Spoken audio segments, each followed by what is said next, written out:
இந்த முதல் சீரீஸில் நம்ம பார்க்க போகிறது டெக்னிக்கல் அனாலிசிஸ்னால் என்ன. டெக்னிக்கல் அனாலிசிஸ்ன்றது அது ஃபார்முலாவாக இருக்கலாம், இல்லை லெவல்ஸாக இருக்கலாம், இல்லை சார்ட்டிங் சாஃப்ட்வேரில் இருக்கலாம், இல்லை எந்த விதமான கேல்குலேஷன் ரீதியாக கூட இருக்கலாம். ஆனால் டெக்னிக்கல் அனாலிசிஸ்ன்றது என்ன பண்ணுது அப்படின்னா, நாளைக்கு என்ன நடக்க போகுது மார்க்கெட்டில், இல்லை அடுத்த நிமிஷம் என்ன நடக்க போகுது மார்க்கெட்டில், இல்லை அடுத்த வாரம் என்ன நடக்க போகுதுன்றதை எந்த விதமான விஷயத்தை கணிக்கக்கூடிய சக்தியோ இல்லை கணிக்கக்கூடிய விஷயமோ இந்த டெக்னிக்கல் அனாலிசிஸ்லையோ இல்லை எந்த விதமான இண்டிகேட்டர்லேயோ இல்லை சார்ட்லேயோ இல்லை ரோபோலேயோ எதுலேயுமே கிடையாது. டெக்னிக்கல் அனாலிசிஸ்ன்றது ரொம்ப சிம்பிளாக நம்ம சொல்ல போனால் இது ஒரு ப்ராபபிலிட்டி இருக்கக்கூடிய ஒரு கணக்கு. அதாவது நம்ம ஒரு 100 ட்ரேட் பண்ணுறோம் அப்படின்னா அந்த 100 ட்ரேடில் 60 ட்ரேடு ஃபேவர் ஆகலாம், 70 ட்ரேடு ஃபேவர் ஆகலாம். இப்போது எல்லாருக்குமே டெக்னிக்கல் அனாலிசிஸ் கண்டிப்பாக தெரியும். கிட்டத்தட்ட இப்போ இன்றைய தினத்தில் பார்த்தீங்கன்னா 90 அதுக்கு மேற்பட்ட சதவீதமான மக்களுக்கு ட்ரேடர்களுக்கு டெக்னிக்கல் அனாலிசிஸ்னால் என்னன்னு தெரியும், எல்லாமே தெரியும். கேண்டில் ஸ்டிக் தெரியும், டெக்னிக்கல் அனாலிசிஸ் தெரியும், ரெண்டாவது ப்ரைஸ் ஆக்ஷன் தியரி தெரியும், எல்லாமே தெரிஞ்சிருக்கும். பட் ஏன் திரும்ப லூஸ் பண்ணுறோம், ஏன் லூஸ் பண்ணுறாங்க அப்படின்னு பார்த்தோம் அப்படின்னா ரொம்ப சிம்பிள். டெக்னிக்கல் அனாலிசிஸ்ன்றது அதை கணிக்க முடியுன்ற ஒரு எண்ணம் நமக்குள்ளே இருக்குது.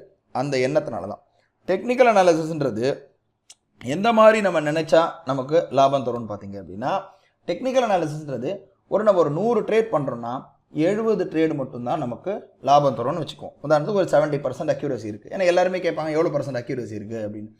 இப்போ 70% அக்யூரசி இருக்குன்னா நம்ம அந்த 100 ட்ரேடையும் டெக்னிக்கல் அனாலிசிஸ்னால அந்த 170 ட்ரேடை சக்ஸஸ் கொடுக்கறதுக்கு உண்டான விஷயம் உள்ளே இருக்கலாம்.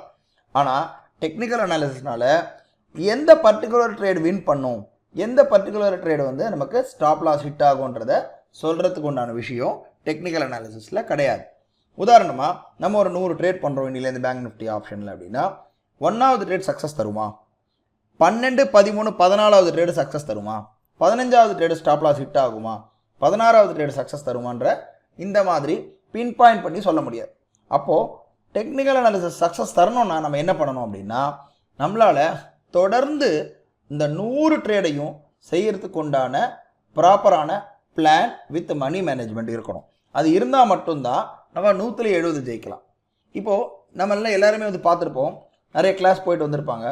சார் நான் ஒரு 1 லட்சம் லாஸ் பண்ணிட்டேன், 50,000 லாஸ் பண்ணிட்டேன், 5 லட்சம் லாஸ் பண்ணிட்டேன் அப்படின்னு சொல்லுவாங்க.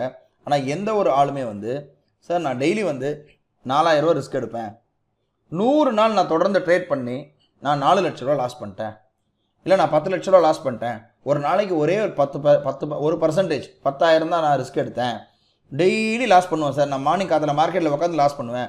இந்த மாதிரி தொடர்ச்சியாக 6 மாதம் 100 ட்ரேடிங் செஷன்ஸில் நான் 10 லட்ச ரூபா லாஸ் பண்ணிட்டேன்னு யாரும் சொல்ல மாட்டாங்க.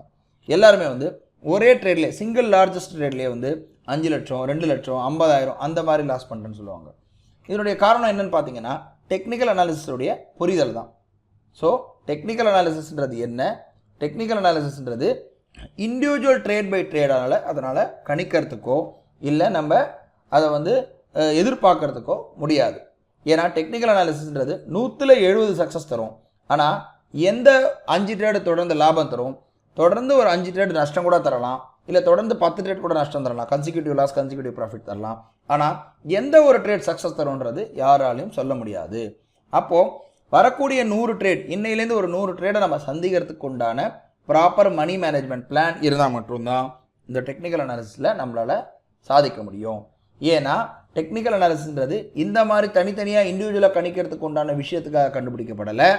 இது ஒரு சீரீஸ் ஆஃப் ட்ரேட். ஸோ நம்ம மைண்ட் செட்டில் இண்டிவிஜுவல் ட்ரேட் பை ட்ரேட் பேசிஸை எடுத்துகிட்டு ஒரு சீரீஸ் ஆஃப் ட்ரேட், ஒரு சாம்பிள் சைஸ் ஒரு 50 ட்ரேட், ஒரு 40 ட்ரேட், இந்த மாதிரி நம்ம மைண்ட் செட் டெவலப் பண்ணுறது மூலமாக தான் இந்த டெக்னிக்கல் அனாலிசிஸ் நமக்கு உபயோகப்படும். இல்லைனா ஒரு சார்ட் மாற்றி இன்னொரு சார்ட், இன்னொரு சார்ட் மாற்றி இன்னொரு சார்ட், இந்த மாதிரி போயிட்டே தான் இருக்கும். ஸோ டெக்னிக்கல் அனாலிசிஸ்ன்றது என்ன, இண்டிவிஜுவல் ட்ரேட் பை ட்ரேடுக்கு நமக்கு தரத்துக்கு உண்டான விஷயம் கிடையாது.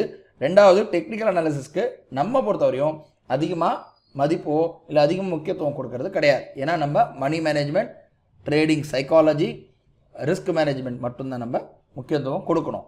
டெக்னிக்கல் அனாலிசிஸ்ன்றது ஒரு 5லேருந்து 10% மட்டும்தான் நமக்கு உபயோகப்படும். அடுத்த வீடியோவில் வேற ஒரு டாபிக் பற்றி பார்க்கலாம். நன்றி, வணக்கம்.